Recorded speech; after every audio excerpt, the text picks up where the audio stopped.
You can enter comments either privately to other participants or to everyone. Your questions should be posed to everyone. You can see what other questions are. Some of you will be able to see questions, I believe, posted by anyone. Margie Jank will be kind of bundling the questions and posing them to the speaker at the time. Our first speaker is Pamela Swartz. She's here to remind everybody of the fact that she's running.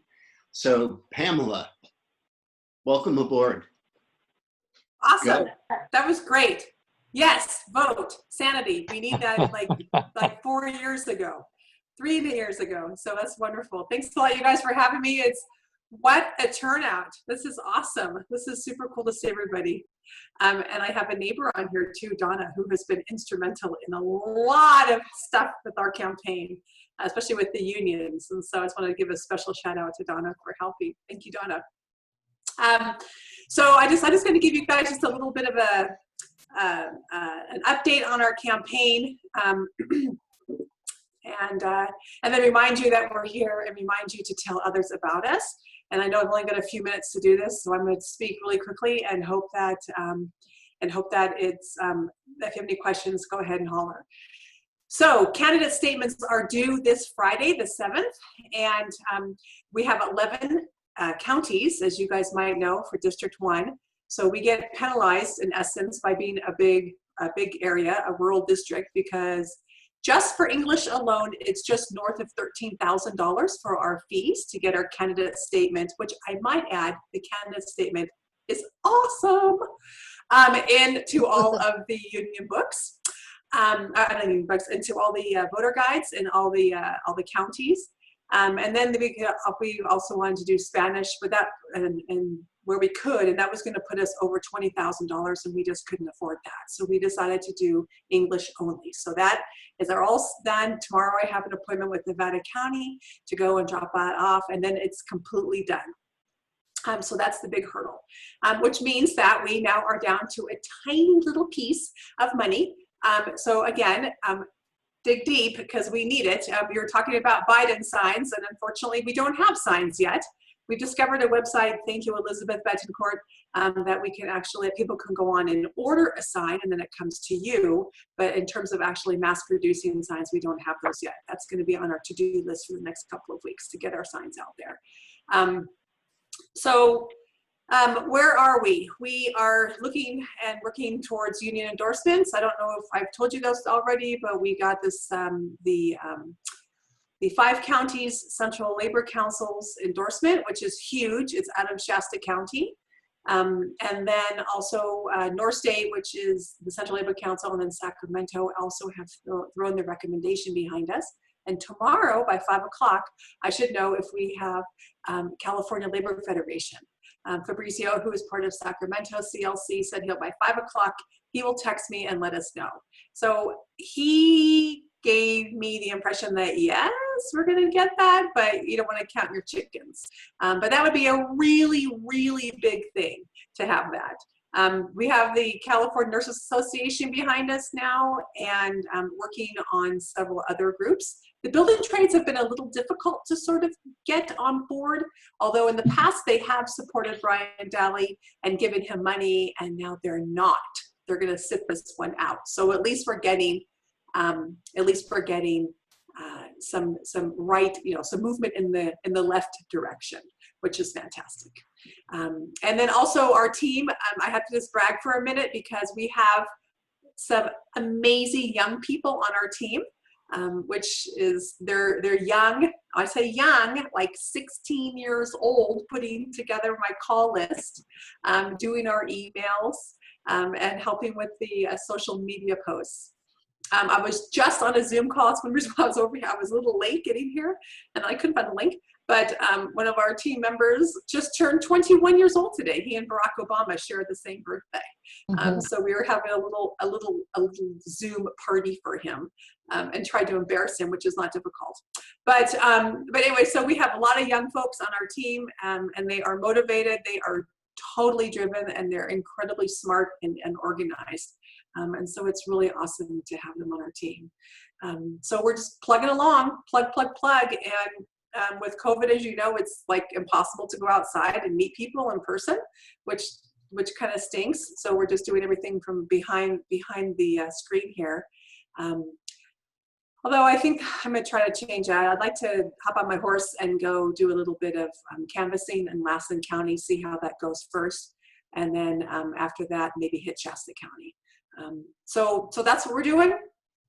Not much to report other than we're looking for personal endorsements on our website, PamelaForSenate.com, F-O-R, Senate.com. If you want to put your name on there to actually endorse our campaign, that's great. I want that page a gazillion miles long. And then, of course, donations.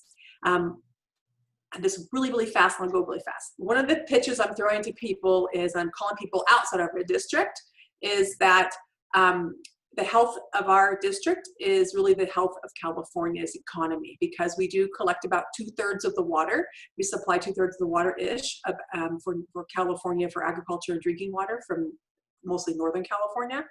And we won't be able to maintain a sustainable economy if we don't have a place where we can actually capture and store it. So I'm trying to get people in Southern California to donate, and it's kind of working.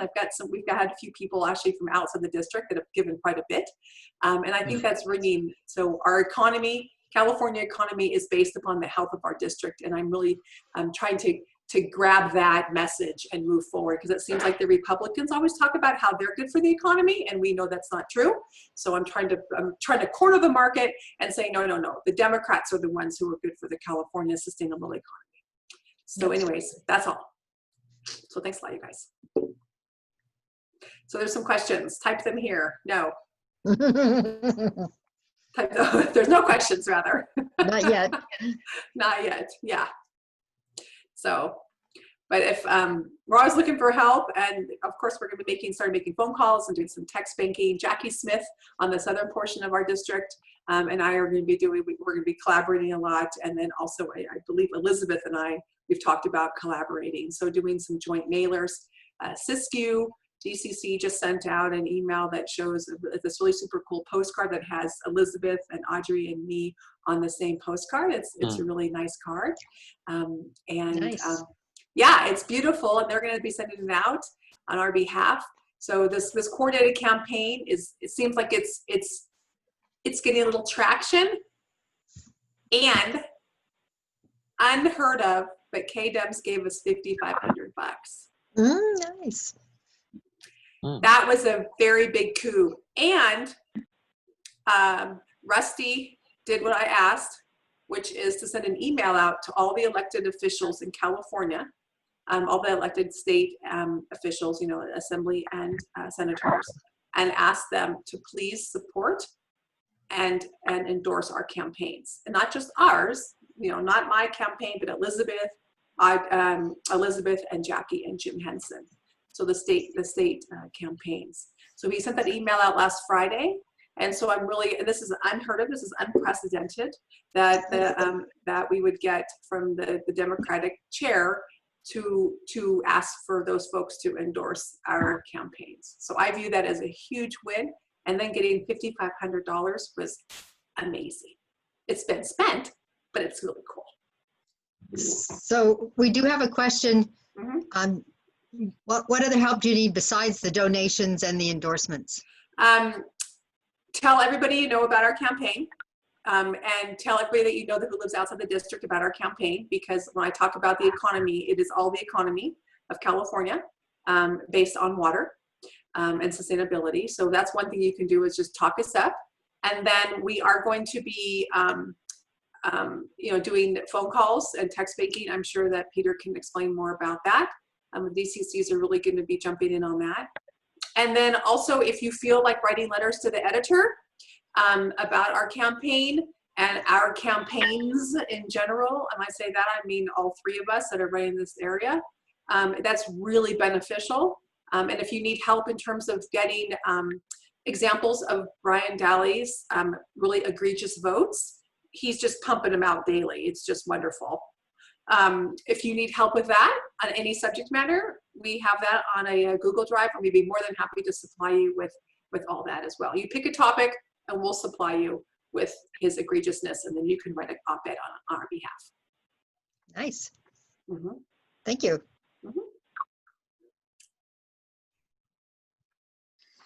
Hearing no more questions. Thanks, Mary. Did I miss someone? No, Mary just want to say congrats to Pamela for her recent and upcoming endorsements. And you know something, I had a little thing about how the building trades have now decided not to endorse us, but they're not endorsing Brian. Once I get a chance, once we get the California Labor Federation, which I think is going to come through tomorrow, I'm not done with those folks yet. Because since the fact that they haven't endorsed, they didn't endorse Brian, they didn't give him money this time, and they're not endorsing us. But that's just sort of like by default endorsing us. So it's time to pull up your big boy panties and let's stand tall, let's stand strong, let's get bold, and let's put your workers' voices behind our campaign because we have your back. And so they don't know it yet, but I'm not done yet with their, oh, we're just going to sit this one out. I don't do that well. I just want to keep hunting them. So we'll do that. So, little secret. Okay, Okay, our next speaker. Thank you. welcome. Thank you, Pam. Our next speaker is Bob Branstrom, who's running for Grass Valley City Council. He has sought and just been granted the endorsement from our Democratic Central Committee. And it was overwhelming. I think it was unanimous, in fact. Bob Branstrom, you're up. Okay, thank you, Peter. Good evening, everyone, and it's good to see all of you. I don't see many of you very often these days. First, for those who may not know me, I just want to say a few things about myself to give you a clue of who I am. I'm a very active community volunteer, and that comes from my heart because I truly believe in community service and public service, and I love Grass Valley. It's pretty simple. I also believe in our community's ability to work together to get things done. Recently, you've seen a lot of stuff going on, some conflicts, but for the most part, the community is really coming together. That's residents and businesses to support the issues that we're facing. Another thing about me is I'm a scientist, so I'm trained to evaluate ideas, to look at new ideas. And coming from my science background, I have a strong belief in making decisions based on evidence. So that's something you could expect from me. What are some of the issues we faced? As Pamela was pointing out, the economy is huge. Locally, we've had a fragile economy already. With COVID, we're really struggling.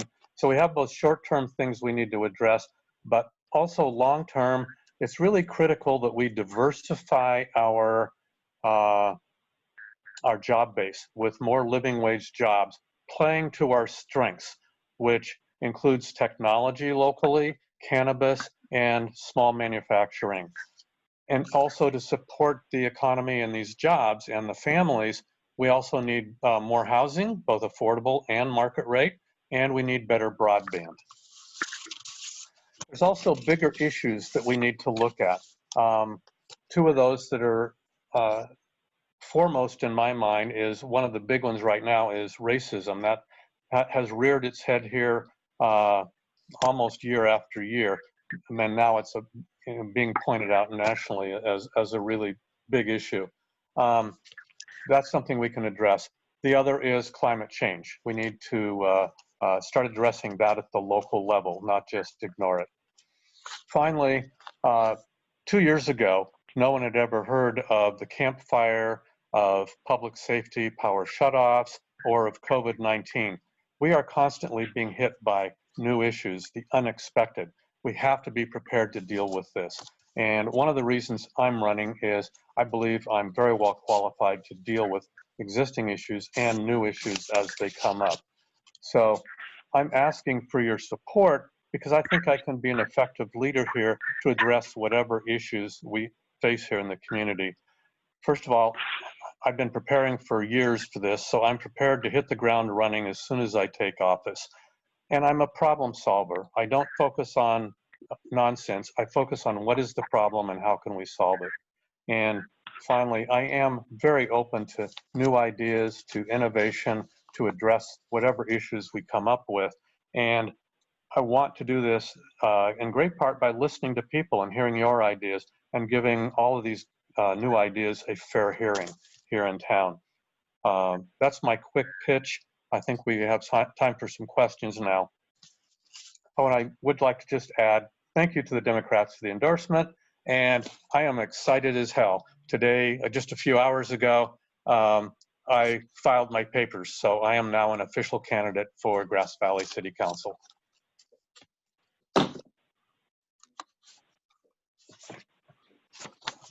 Margie, are there any questions for Bob? You're muted, Margie. It turned me off there. Okay, no, I don't see any questions for you yet. I have one coming in. I mean, I'll just say it. Okay. How many opponents do you have right now? Right now, for 3 positions on the council, 2 candidates have filed, incumbent Jen Arbuckle and myself. I just found out today that there is word on the street, so to speak, that 2 other people may be filing. So that would make this a competitive election with at least 4 candidates running for 3 positions. Oh, okay. All right. Thanks. Boy, that's. And I also want to encourage people to visit my website, branstromforgvcouncil.com. And I will put this in the chat box so people have it. There's a lot more information in there about issues and my background.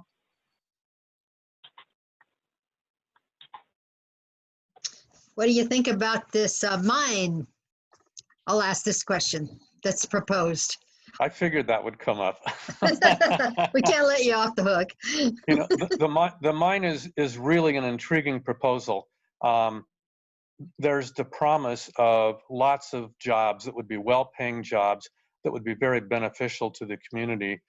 But there's also tremendous risks that may come up with the mine.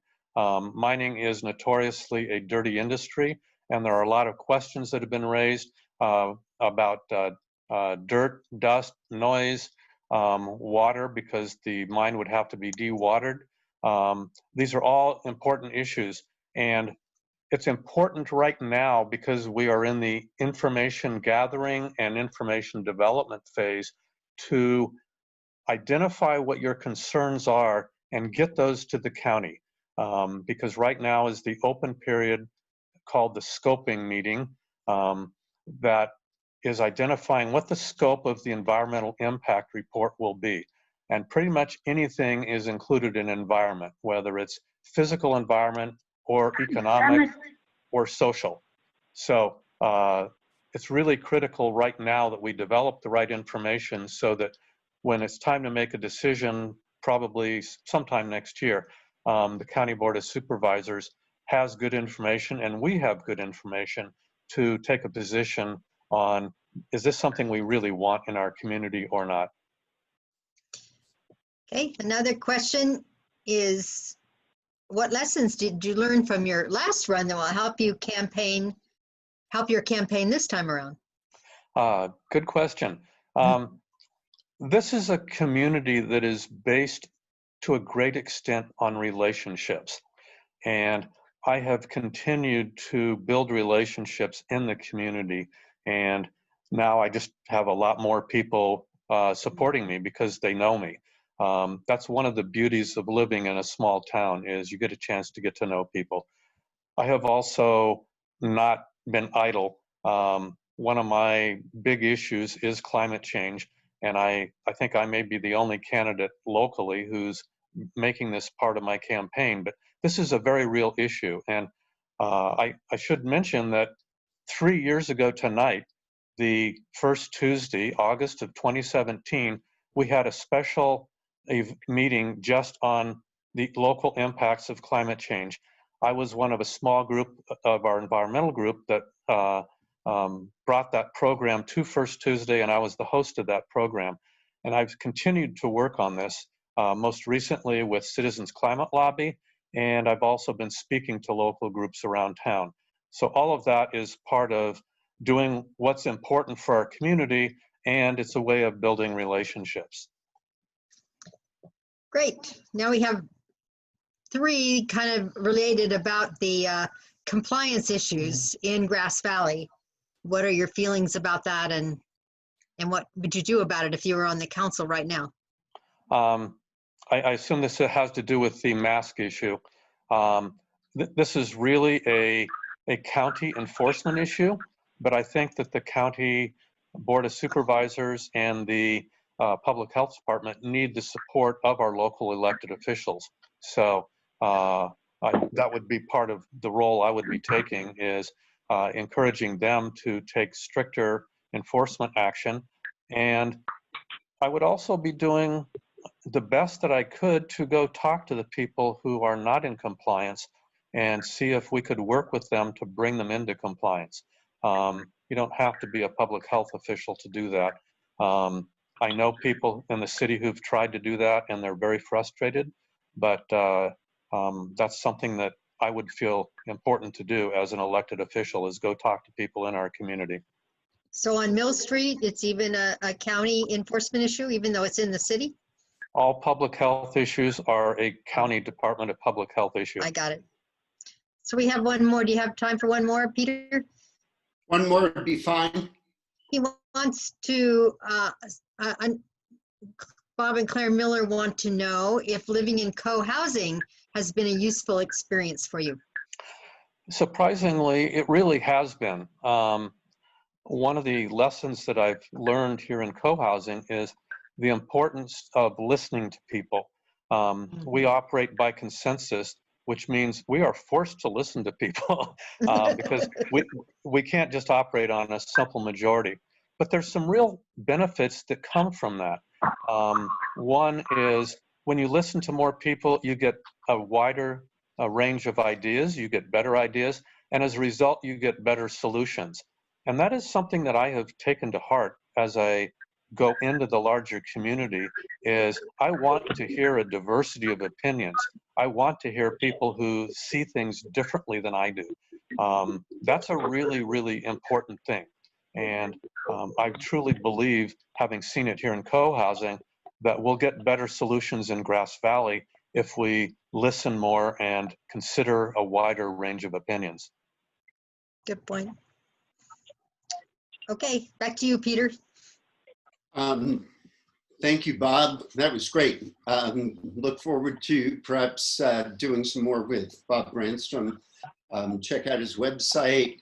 I'm sure he'd be very happy to have some volunteers and certainly some contributions. Mailers are expensive and they're going to be pretty critical this time around. Knocking on doors is probably not going to be the option of choice in the age of COVID. Okay, the next subject is Prop 15. This is an issue that I'm pretty passionate about. I've been actively involved in this for almost 8 years. Prop 15 addresses a huge problem that was created 42 years ago. So to begin with, how many of you voted for Prop 13? This is a rhetorical question. If you want to raise your hands, that's fine, but you don't have to. If you voted for Prop 13,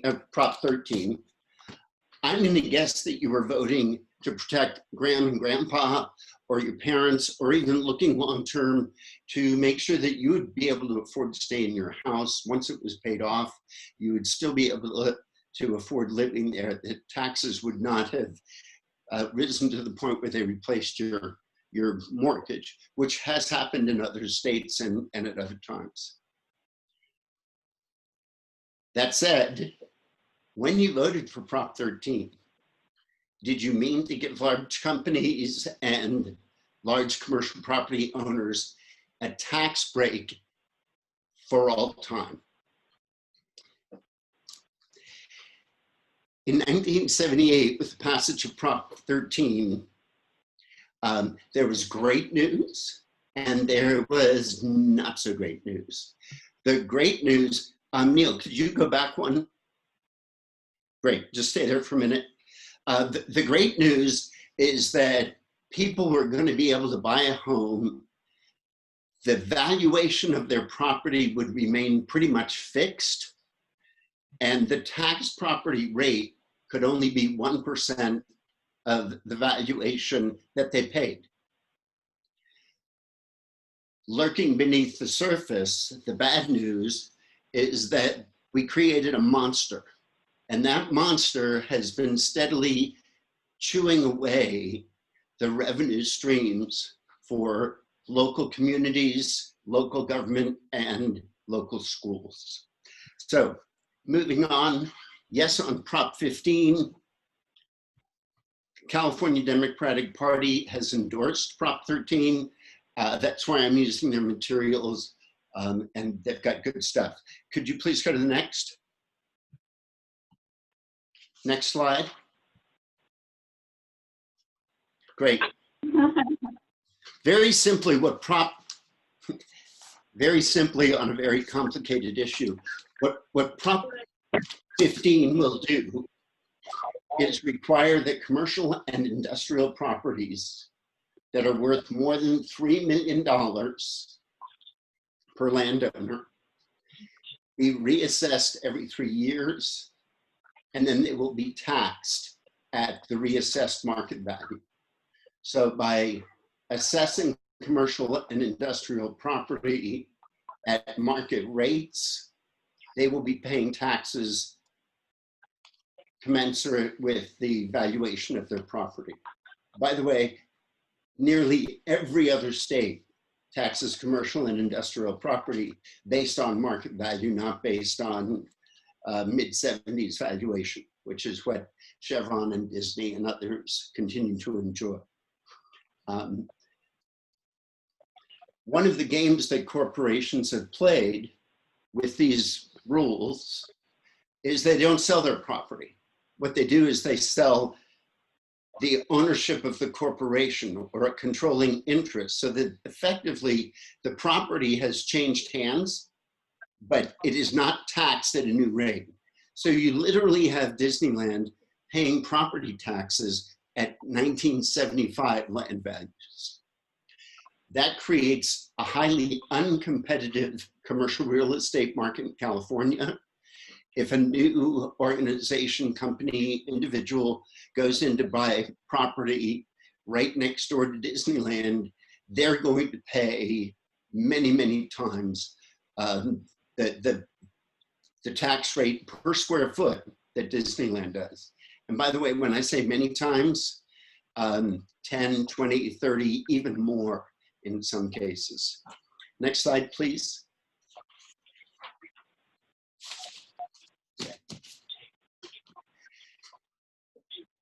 What this proposition called Schools and Communities First will do is literally split the tax rolls. So you'll have virtually everything else in the bucket that it's been in since 1978.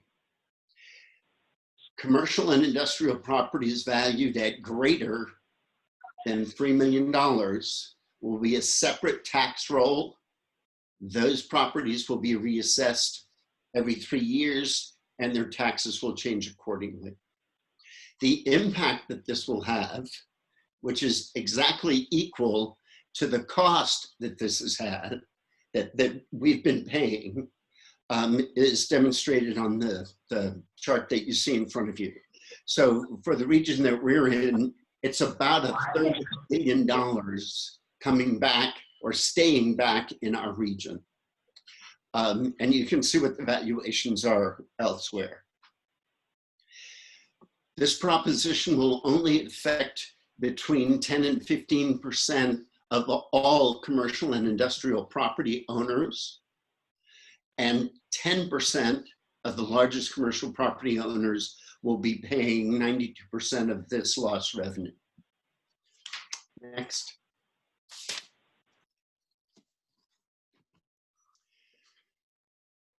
Schools and Communities First will invest $12 billion a year in recaptured revenue in public education and local government. So you can see from the chart that the split is 40% that goes to schools, there's a complicated funding formula that controls all of our public school funding in California. It's called LCFF, Local Control Funding Formula. The revenue that is collected, the 40% will go into that pot. There's a segregated educational funding fund itself. It does not go into general revenues. And that will be distributed according to LCFF. When it gets to the local district area level, it's further influenced by something called a local control accountability plan, which by law requires input on an annual basis from all the key stakeholders. That includes the community, parents, presumably students, but that doesn't really happen, teachers and administration. The other 60% stays in our local government agencies. So let me stop here for a second to repeat. This recaptures $12 billion. It's captured through the county assessor's offices. So the revenue is going to the county. The 40% for public schools is put into the educational fund and distributed according to law in California. The other 60% stays local and will be distributed roughly the same way that funding is currently distributed throughout our government agencies, cities, and the county of Nevada. I've only seen a couple of actual estimates, but for example, Grass Valley School District just by itself would see an increase of about $700,000 a year in funding. In the time of COVID, providing additional revenues both to schools and to local governments is absolutely vital. My wife happens to be the mayor of Nevada City. She is worried about whether or not Nevada City can maintain its charter, whether they can manage their finances well enough, bring in enough revenue, given the declines in tax revenue, to stay solvent. So again, funding for local government agencies that provide all of the key services that we experience every day, the quality of our roads, water, sewer, streets, to say nothing of all of the things on our list, those are going to be affected favorably by this measure. Okay, next.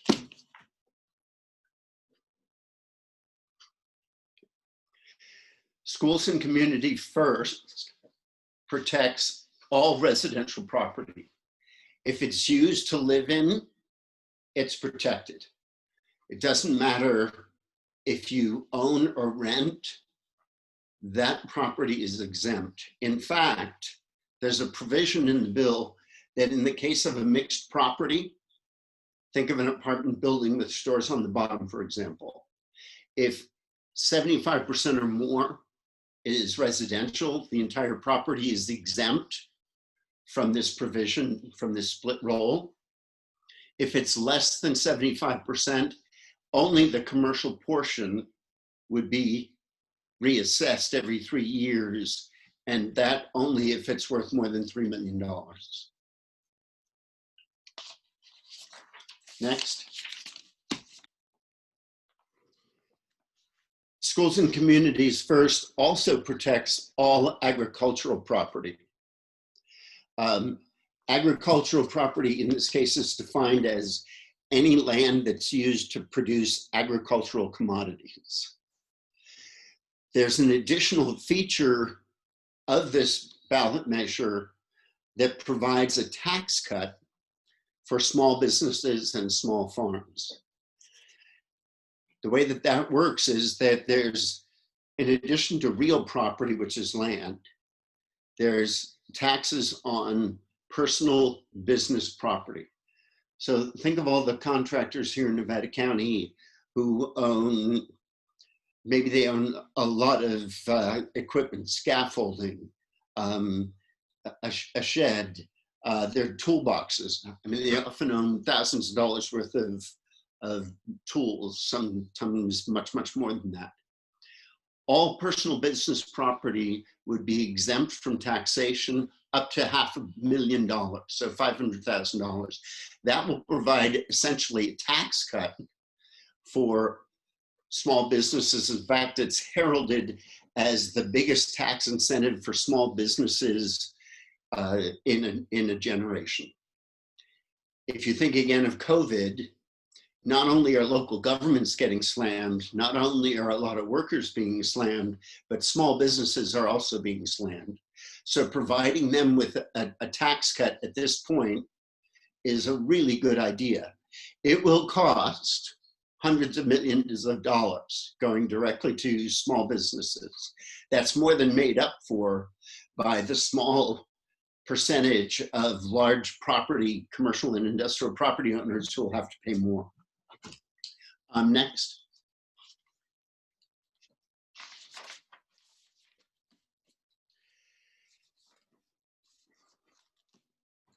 I actually just talked about this. The personal business tax is otherwise known as fixtures and equipment. So for farmers, movable irrigation systems, tractors. For most businesses, office supplies, file cabinets, furniture, all of that stuff. Anything that isn't bolted to the walls is considered personal business property. Computers, computer systems. In addition, for businesses that own their property, are based in California, and have 50 employees or less, they stay on the existing roll. They do not become part of the split roll. That will be of great benefit to the small farms. There's a point to be made here. You remember that I said the 92% are paid by of the revenue will come from 10% of the corporations. More than half of small business, more than half of businesses, period, in California are home-based. So they're all exempt from this. The vast majority of people, of businesses who rent space or own space, the valuation doesn't reach $3 million, so they're exempt. Even large corporations will have the increase in their taxes somewhat mitigated by that $500,000 exemption for all fixtures and equipment. With this, remember that Prop 13 said that your tax rate can only be a maximum of 1% of your value, of your property's value. At that rate, California commercial property, even when reassessed every 3 years, will still be a lower rate than what New York and Texas and most other states charge for commercial property taxes. Next. Really key to this is the local control. The money is collected at the county level. For us, that's very local. It's distributed primarily at the local level to the 60% for government agencies, cities, counties, fire districts, that kind of thing. And the other 40% goes into the state fund, which is distributed according to law. If you think about the things that threaten our way of life here in Nevada County, think risk of fire. These local funds will help to pay for improvements in our fire readiness, upgrades to the local roads, not the highways that Caltrans take care of, but other roads. The way that the specifics of how they're distributed will be up to the governing agency, Board of Supervisors or the fire district or whatever, but it will be a boon to us here in Nevada County, and it will help our local agencies and cities stay softened. The other big risk that is obvious right now is COVID, and the risk that poses is to small businesses. This includes that tax incentive for small businesses. Next. You can go to the next slide, Neil.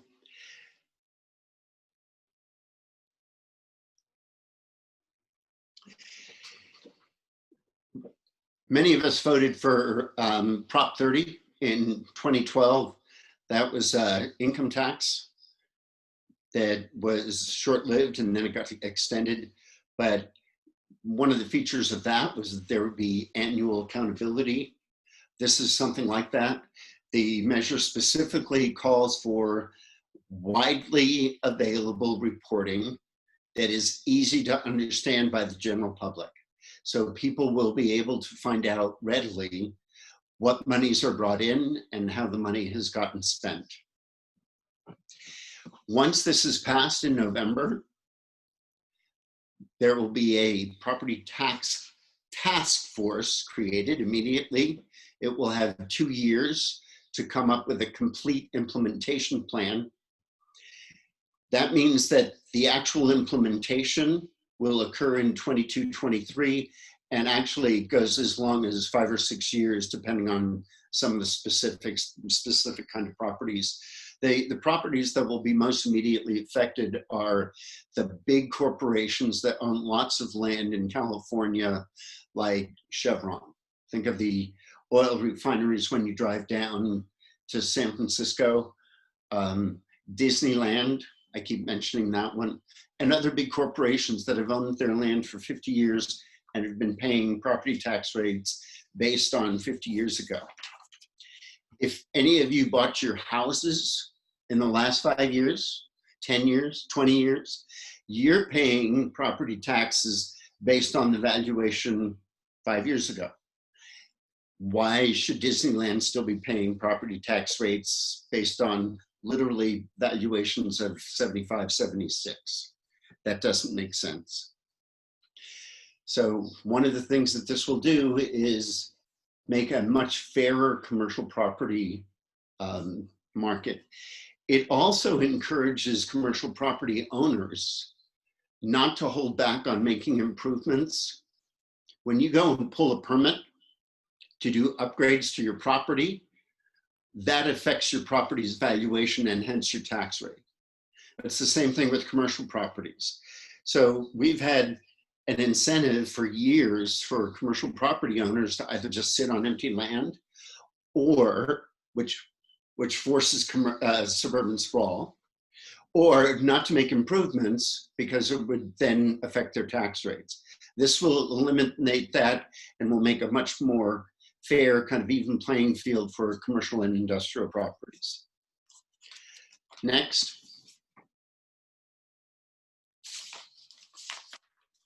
If you want to know who's endorsing it, here are 20. There are nearly another 800 organizations that have endorsed Schools and Communities First, Prop 15. Virtually every organization you've probably ever belonged to or thought about joining, or at least that I've ever thought about joining, heard spoken highly of, has endorsed. This measure is really about people and about us investing in ourselves, people investing in our own communities and our own lives, our neighbors, our children, in the form of local dollars, staying local, contributing to the quality of education for our children, contributing to the infrastructure environment that we live in. And it rectifies the problem that was created 42 years ago and will help to solve. Questions? I imagine there are a lot.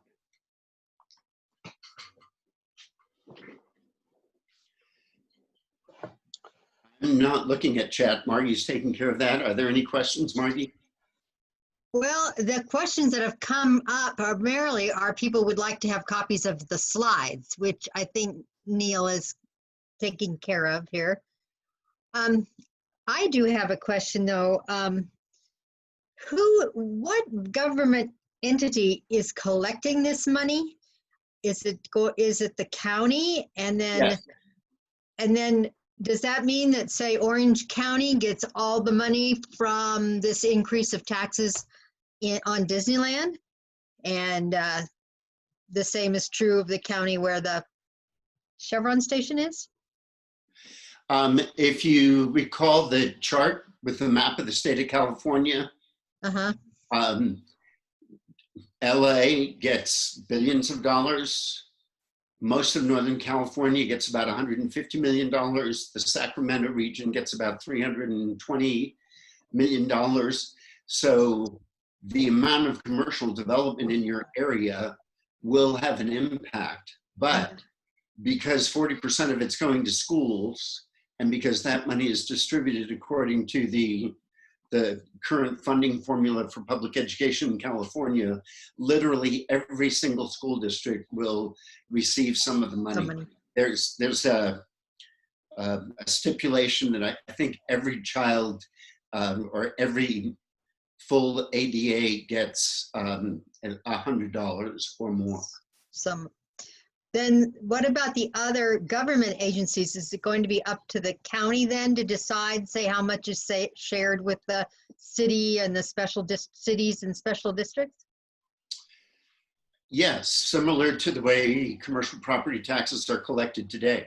Those are still collected at the local level through the county assessor's office and then distributed according to where the taxes were raised and how the local Board of Supervisors and other agencies or other government entities decide to spend the money. So what is the downside for the general public? Someone else just asked that. If you own a piece of commercial property that's valued at over roughly $3.5 million, I'm throwing that $500,000 tax incentive on top of there. You're going to see your property taxes increase. You're going to hear, I promise you, you are going to hear ads on television and on the radio that say, if this passes, the sky will fall. Every business in California will leave for Texas or Arizona or Utah or Nevada. It's never been true in the past. It's the same argument they've made every time we've talked about any kind of increase in taxes in the past, and it's never happened. And it's not going to happen because California has 40 million people living here. I mean, businesses want to do business in California. People want to go to a market where there's a market, there's a public to buy your goods, right? If you're going to start a business selling something that a retail commodity, do you want to go to Laramie, Wyoming to start it? Or if it's supposed to be a big business, do you want to start it in LA? Okay, a couple other comments here. People may also think it's a rollback of the entire Prop 13 so that their residents are in danger. And it is absolutely not that. That's why I tried to emphasize the idea of split rolls. It only applies to commercial and industrial properties valued at, show me your fingers, how many $1 million? $3 million or more. What about tech companies who have a global market? Would they have an incentive to stay here? Again, commercial property tax rates in California will still be affected by Prop 13's cap of 1% of valuation. That's still a better rate than a lot of other places in the United States, including Texas and New York. So yes. So what, actually, from what you said before, all the other states have a larger taxes than these guys are paying here anyway. So there might not be a better deal somewhere else, is kind of what you're saying. Well, California real estate is fairly high priced. I assume that big businesses are located here because there are advantages to them to be located here. But make no mistake about it, Apple has major corporate headquarters in any number of other places around the country and in the United States. It's not just there in that little Cupertino Bay, but they still keep their world headquarters in Cupertino. There's another point that I'd like to make. People have asked, well, doesn't that mean that commercial property rents are going to go up? The answer is that rents are really controlled by the market, not by somebody's tax rate.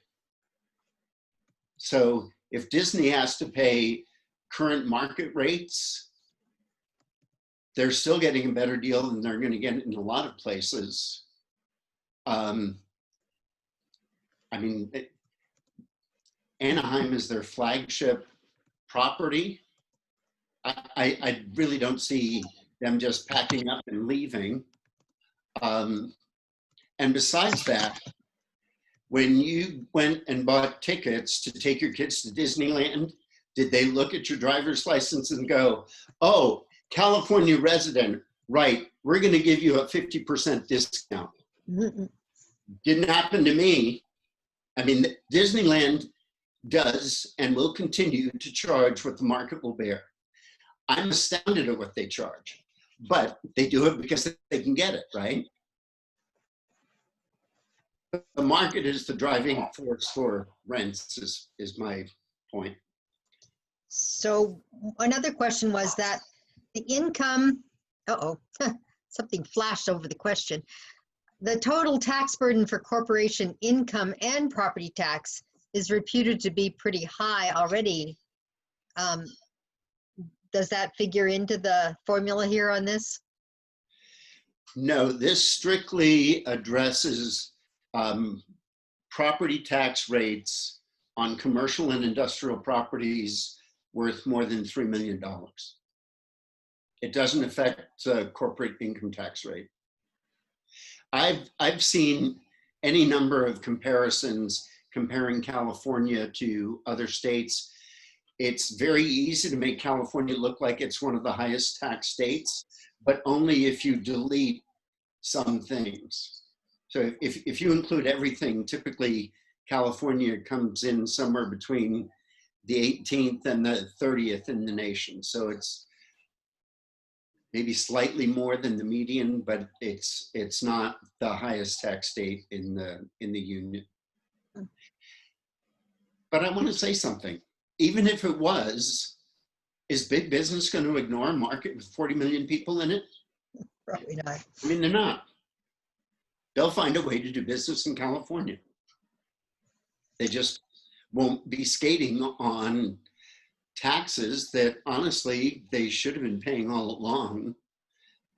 We didn't do an actual poll, we could have, but I doubt if there was a single person here that in 1978 willingly or knowingly voted for large commercial property owners to have fixed valuations in perpetuity and pay taxes on that basis.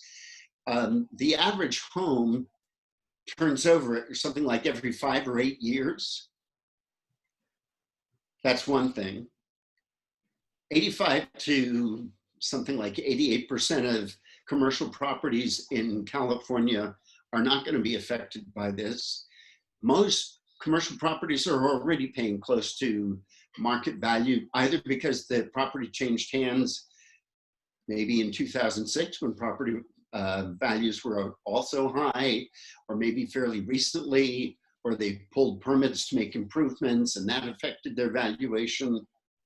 So again, 92% of the revenue produced by this measure will be coming from 10% of the big property owners in California.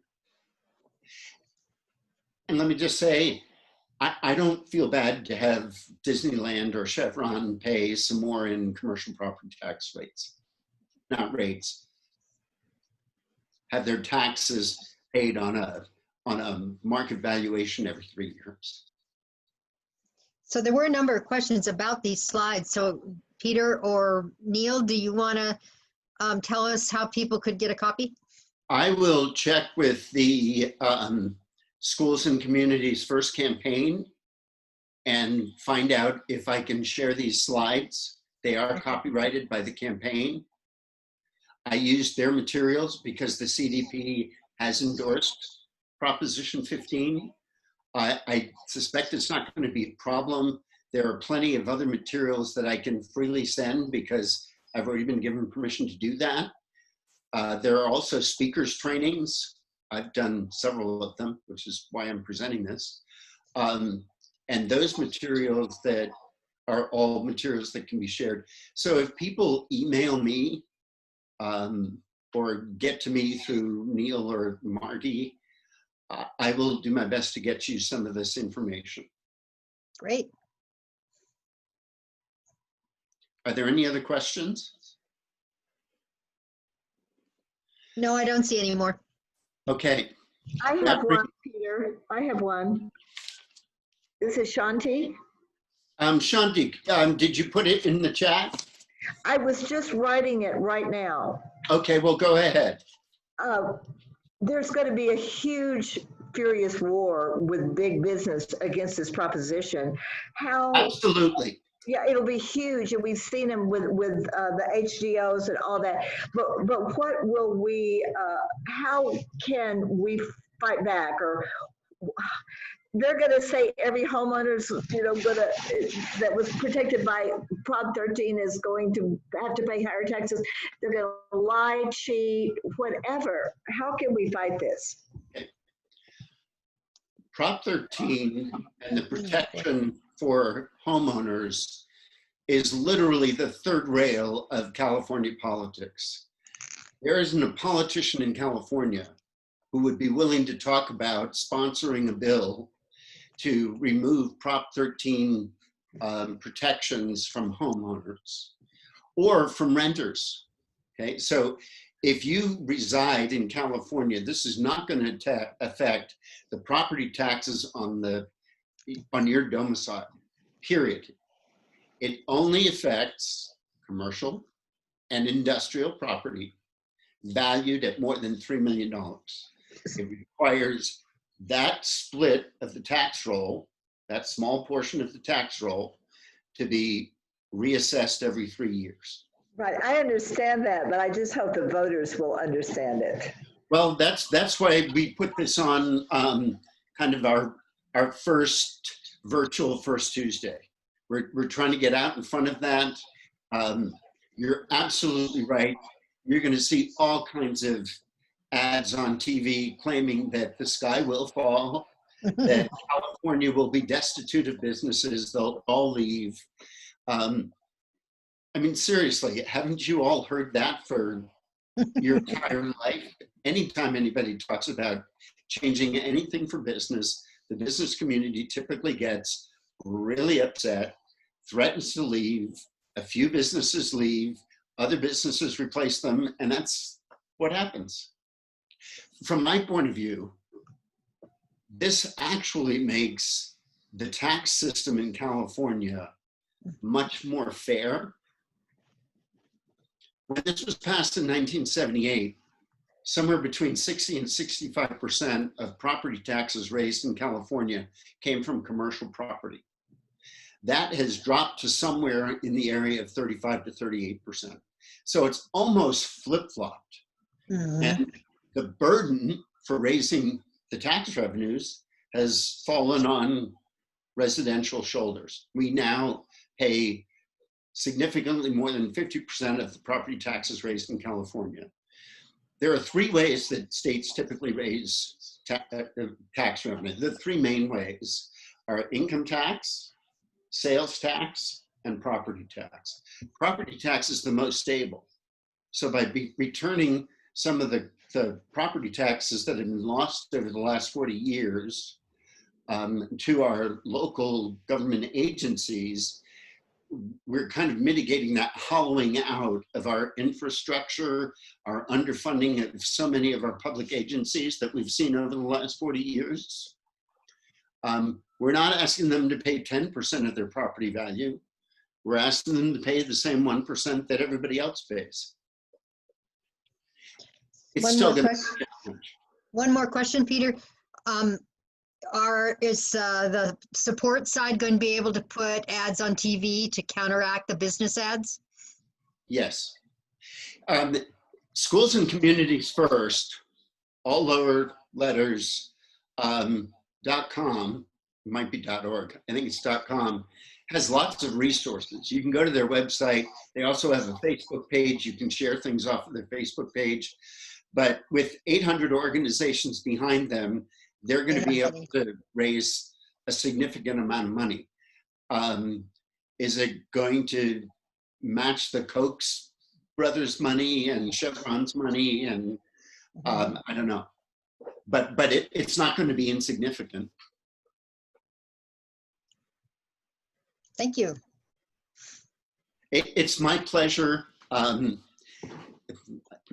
think I said at the beginning, I could probably talk about this for 3 hours straight. Fortunately, I didn't. Are we ready for the next thing, Margie? Yes, I think so. Okay. So the next proposition we deliberately chose because we didn't think it was going to be very difficult to present. We figured it would be short and sweet. And that was based on its content. This is one of 2 of the 12 ballot measures that will be on your ballots in November. This is one of 2 that has an opposed position by the California Democratic Party. So there are a couple of neutrals, many are supported. Prop 15 is strongly supported. This is opposed by the California Democratic Party, and I'm going to freely admit that I'm not an expert. My major source of information was Ballotopedia, which is a very good source of information. The name that you see is actually the official ballot measure title. Okay, you've all had a chance to read what it says. I'm going to try to be sort of clinical and professional, and then I'll make my personal comments at the end. Next slide. This is referred to as a tougher on crime measure. It would amend reforms that were made while Jerry Brown was in office in the 5 years between 12 and 16 inclusive. What it does is makes parole for violent crimes more restrictive. It requires more DNA collection, including for some misdemeanors. It recategorizes, actually it recategorizes some theft and fraud crimes as wobblers. And the next slide will explain a little bit about what wobblers are, either the next or the one after that. No, we're going to DNA first. So the DNA would be collected, even in the case of a misdemeanor crime, and given to both state and federal law enforcement agencies. It includes a lot of nitty-gritty specific details. I'll freely admit that I'm not a master of any of them, but it includes some kinds of shoplifting, some forms of grand theft, some forms of drug possession, some kinds of domestic violence. That sounds awful. And prostitution with a minor. Just looking at the list, I hope that your brain is kind of going, prostitution with a minor, my goodness, that sounds absolutely horrible. But then you start to wonder about what that means. I'm not sure what that means. Does that, I don't know. I don't know what it means. We can assume that it's an illegal exchange of money for sex with a minor. Go ahead, next one. So wobblers is a term that means a crime can be charged either as a misdemeanor or a felony at the discretion of the prosecutors. Prop 20 changes some of the misdemeanors from being strictly defined as misdemeanors into allowing for heavier penalties, heavier sentencing, heavier record. Some kinds of theft, firearm and vehicle theft, illegal use of a credit card, probably some other kinds of fraud. Next slide. Okay. Yeah, this.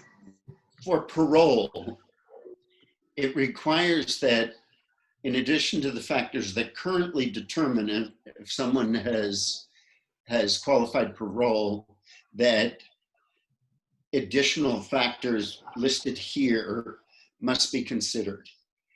It also allows prosecutors to come back and review the parole decisions. And it moves 51 crimes and sentence enhancements into the violent category, which then excludes them from parole review, which means people stay in jail longer. Next.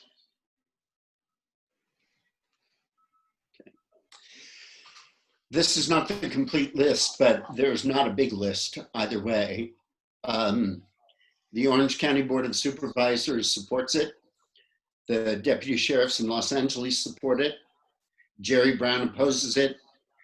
And the ACLU of Northern California also opposes it. Next slide.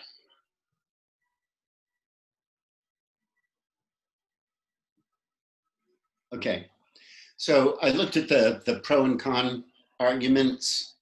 The top 4 are comments made by the opposed group. So one person said, we have to reject the Trump administration's appeal to be tough on crime, harsher sentencing, etc. Another says it's just another prison spending scam. A third said the last 2, which is that instead of spending more money on prisons, we should be reallocating funds towards what's needed in communities. That should ring a bell. That very statement should ring a bell, because that's exactly what defund the police actually means. I'm obviously something of a politico. Defund the police is a horrible choice of words because it plays right into right-wing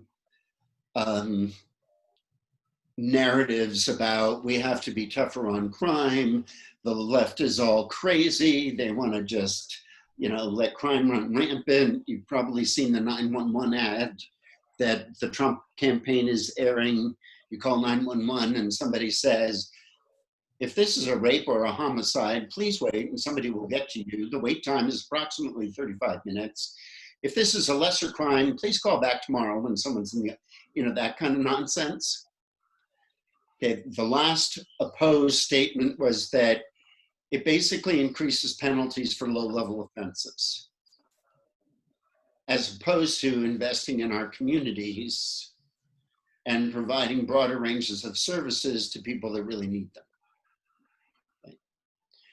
On the other hand, the people that are in favor, this was literally, I cut and pasted this. So California crimes, you can read it, I won't read it for you. And I have to say, when I look at that, it just looks absolutely horrible. It's like, you can't, there's no way these are considered misdemeanors. So please go to the next slide. Okay, so I looked at this before knowing what the CDP position was. And my very first reaction was, hell no, this is just going totally in the wrong direction from where we need to go. So I want to reveal my personal biases so you can consider these. You can go to Ballotpedia, read the information yourself. Sooner or later, there's going to be a Yes on Prop 20 website that will explain but these are my personal biases. So if I don't know the subject matter well enough to really understand what's happening, I often look at who's for it, who's against it. I look at what the state party's position is. Being a county chair, you know, I kind of think their opinion is important. There are a lot of technicalities and legal definitions that I simply don't understand in this. But even just reading it, some of it doesn't make sense. For me, Jerry Brown's opinion carries a lot of weight. Jerry Brown is not a naive, airy-fairy moonbeam, as he's sometimes characterized or used to be. You know, he's fully aware that there's actually evil in the world. But he was also very intent on reforming aspects of our penal justice system. So his opinion carries a lot of weight with me. And the whole thrust of the measure in trying to make parole harder to get, in trying to reclassify some misdemeanors, which by definition are relatively minor crimes, and make them chargeable as felonies, to me is just going in the wrong direction. It assumes that punishment is an effective deterrent. I really question that. It assumes that punishment makes people change. I don't believe that at all. I think it just makes them angry. The only people that punishment works with is if the punishment is minor enough not to really piss them off, and they knew it was wrong to begin with. At least that's my belief, and that's based in part on teaching. You know, some kids, a figurative slap on the wrist really puts them on their heels, and you know, they experience guilt. I'm not talking about physical stuff. I'm talking about figuratively providing consequences for a child. They don't like it, but they kind of sulk, and they get that they did something wrong and they don't want to do it again, and they don't want to have that kind of consequence. There are other kids, if you punish them, it does absolutely no good whatsoever. I personally think that where we really need to go is kind of a top to bottom complete reform of how we try to address the issue of serious misbehavior and bring people back into productive roles in society. I'm not naive to think that there aren't people that shouldn't just be locked away for the rest of their lives and that's it. But I still think that they should have some opportunities to do something to provide some meaning for themselves in their life, even if it is behind bars. So anyway, I just think this is all wrong. The CVP thinks it's wrong. If anybody has questions, I'd be glad to try to answer them. I just don't feel like this whole thing makes much sense. So There's just one question. Oops, am I unmuted? you're unmuted. There's just one question on the board, and that is, do you have any idea what the reasons were that the California ACLU opposed this? Did you have a chance to look at that? I did not get a chance to look at that, but they're also an organization that I typically hold in pretty high regard. They've taken some brave and repugnant positions, but nonetheless, they are principled positions. You know, for example, they defended the First Amendment rights of the American Nazi Party. I was born in Germany. I spent 2 years at university in Germany. I have no use for the Nazi Party at all. I have no interest in protecting their rights, but the ACLU in that case is more principled than I am. They basically are saying, hey, the Constitution says that everybody has First Amendment rights. It doesn't mean they can promulgate overthrowing the government, et cetera, but as repugnant and as vile as they do have the right to communicate their views. So So like I'm saying, there are things that the ACLU has taken positions on that I didn't particularly like, but they were still principled decisions. And I have a lot of respect for the organization. Okay, that's all I see on the board right now. Okay. I want to thank everybody for attending, participating. We'll try to expand this more broadly next time. We'll work on our ability to stream simultaneously onto YouTube so we can publicize this much more broadly, drive traffic to our YouTube channel. There was one other message, but it's gone. So maybe we'll see you in the office or we'll call you on the phone. Our goal as Democrats in this election is to try to produce 34,000 votes for Democrats up and down the ballot. That's a pretty big increase. The biggest vote getter in Democratic vote getter in Nevada County in the last 10 years was Betty Yee, and she had about 31,000 votes. So we're trying to increase it by about 10%. And we're going to be working on engaging less frequent voters in order to try to achieve that. Again, I really believe this is an election between sanity and chaos. Take that for whatever it is or isn't worth. And again, thank you.